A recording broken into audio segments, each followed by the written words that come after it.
어린이 시청하는 우리 모두들 환영합니다. 우리는 앞으로 항상 인사를 열하라고 하도록 할 겁니다. 아시겠죠? 한번 같이 해볼게요. 하나, 둘, 셋, 열하! 좋습니다. 자, 우리가 지난 시간에는 씨앗 영상을 함께 봤습니다. 그 씨앗 영상은 인트로 영상이었습니다. 이번에는 우리의 신앙의 뿌리를 다져줄 수 있는 뿌리에 해당되는 단어를 구원부터 시작하도록 할 겁니다. 제가 먼저 여러분들에게 구원의 의미에 대해서 최대한 여러분들의 눈높이에 맞춰서 이렇게 설명을 해 드릴 거예요. 그러면 여러분들이 이 컨텐츠를 같이 보고 있는 부모님이 될 수도 있겠고 선생님이 될 수도 있겠고 어떤 다른 보호자분이 되실 수도 있겠죠. 이 영상을 함께 보고 난 다음에는 이제 여러분들이 생각하는 그 구원에 대해서 얘기를 나눠보시고 또 그분들이 여러분들에게 구원은 뭐야, 내 삶의 구원은 이렇게 설명해주고 싶어 라고 하는 그 이야기를 한번 잘 귀 기울여 보세요.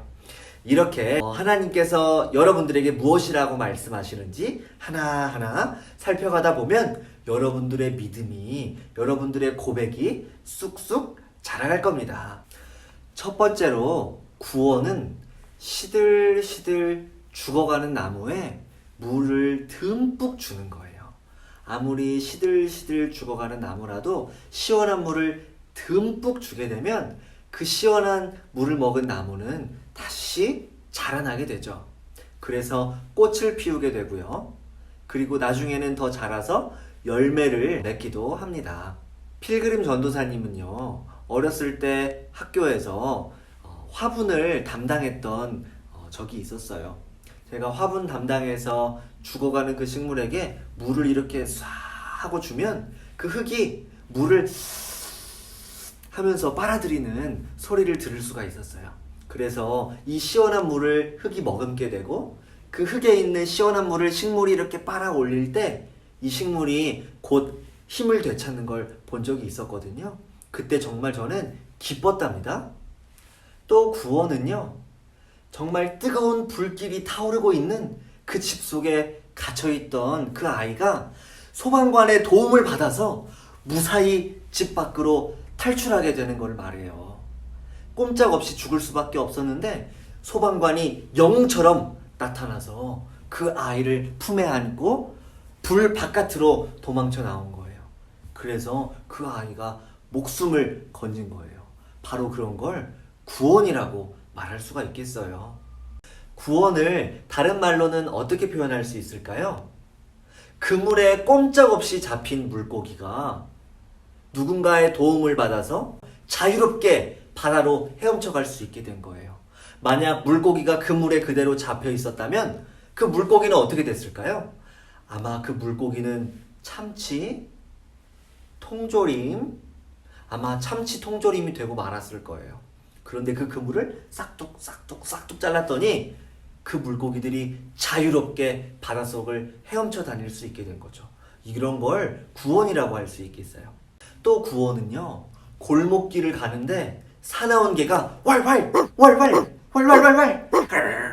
이렇게 쫓아오는 거예요. 전도사님 좀 강아지 같았나요? 여튼 사나운 개가 이렇게 쫓아올 때 딱 아빠가 나타나서 튼튼한 발로 그 사나운 개를 막아주는 거예요.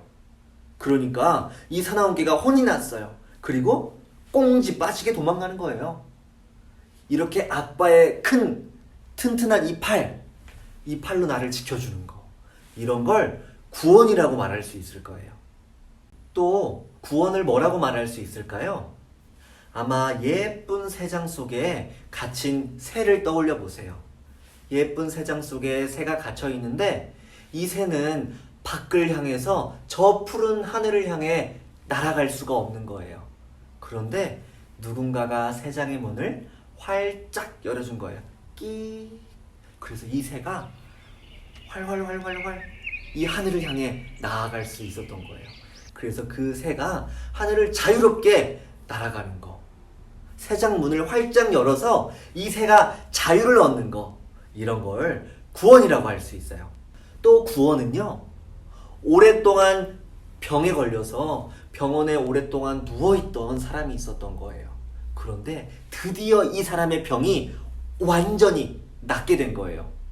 그래서 완전 신나서 이제 집으로 갈 수 있게 된 거예요. 완전 병이 낫고 집에 가는 거, 이런 걸 구원이라고 할 수 있죠. 마지막으로 구원은 이런 거라고 할 수 있어요. 눈이 내리는 어느 날이었어요. 바람이 징징 이렇게 너무 세게 불었어요. 그런데 너무 추운 거 있죠. 옷도 안 입었기 때문이죠. 모자도 없죠. 속옷도 안 입었죠. 너무 추웠어요. 그런데 누군가가 왔어요. 따뜻한 내복을 입혀줬어요. 따뜻한 패딩을 입혀준 거예요. 따뜻한 털모자를 입혀주고 털신발, 털장갑을 줬어요. 그래서 아무리 눈이 내리고 바람이 쌩쌩 불어도 춥지 않게 된 거예요. 이걸 바로 우리는 구원이라고 말할 수 있을 거예요. 사실 이 앞에 여러분들에게 나눴던 이 모든 이야기들의 주인공은 바로 우리들 자신이에요. 우리는 때로는 시들시들 죽어가는 식물과도 같았어요. 사나운 개가 왈왈왈왈 쫓아오면 도망갈 수밖에 없는 그런 사람들이 바로 우리들이에요. 그리고 때로는 옴짝달싹할 수 없는 그물이 우리를 꽉 잡고 있었어요. 그런데 예수님께서 우리에게 찾아오신 거예요. 물을 쏴 하고 줘서 우리가 건강하게 자랄 수 있게 된 거죠. 우리가 새장 속에 갇혀 있었고 그물에 꽁꽁 묶여 있었는데 새장문을 열어주시고 그물을 싹둑 잘라주셔서 우리가 자유를 얻은 거예요. 그리고 때로는 우리가 너무도 아파서 죄 때문에 죽을 수밖에 없는 그런 사람들이었는데 완전 우리의 죄를, 우리의 아픈 것을 깨끗하게 낫게 해주신 거예요. 그래서 우리가 완전 신나서 병원을 퇴원하는 거죠. 사실 이 앞에 했던 그 모든 이야기들은 어떤 누군가의 이야기가 아니라 바로 우리들의 이야기예요. 우리가 너무도 추워서 고통당하고 있을 때 우리에게 따뜻한 옷을 입혀주시는 거, 따뜻하게 우리를 안아주시는 바로 그분이 우리의 예수님이세요. 그리고 그 예수님 때문에 우리가 구원을 받을 수 있게 된 거예요. 여러분은 구원에 대해서 무엇이라고 말하고 싶나요? 여러분들과 함께 이 컨텐츠를 보고 있는 부모님도 있을 거고요. 또 선생님이나 보호자분도 있을 거라고 생각이 됩니다. 자유롭게 여러분들은 구원을 뭐라고 말하고 싶은지, 어떻게 행동하고 싶은지 한번 보여주세요. 그리고 그분들의 이야기에 귀 기울여 보세요. 우리 아이들과 함께 이 영상을 시청하시는 분들은 우리 아이들에게 여러분들의 간증을, 여러분들의 삶을 들려주시기 바랍니다. 어떠한 교리적인 지식보다도 여러분들의 확신 넘치는 바로 그 간증이 우리의 신앙을 건강하게 세워갈 겁니다. 자, 그럼 지금부터는 서로 함께 이야기를 나누는 시간 가져보도록 해요. 그럼 우리는 다음에 만나요. 열하!